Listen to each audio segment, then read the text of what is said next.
ഒരിക്കൽ കൂടി പുനരുത്ഥാന പെരുന്നാൾ നമ്മെ തേടിയെത്തിയിരിക്കും.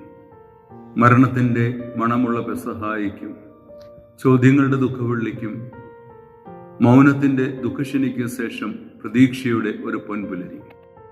നിരാശയുടെയും പിന്മാറ്റത്തിൻ്റെയും ഭയത്തിൻ്റെയും അനുഭവങ്ങളിൽ നിന്ന് അപ്പോസ്തോല സമൂഹത്തിന് പുതിയ ജീവന്റെ അനുഭവം പകർന്നു നൽകിയത് ഈ പെരുന്നാളിലൂടെയാണ്.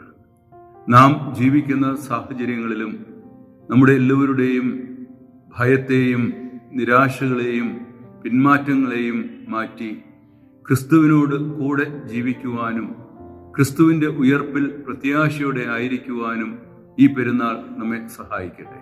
പുനരുത്ഥാന പെരുന്നാളിൻ്റെ എല്ലാ സമാധാനവും ആശംസയും നേരുന്നു. ദൈവം അനുഗ്രഹിക്കട്ടെ.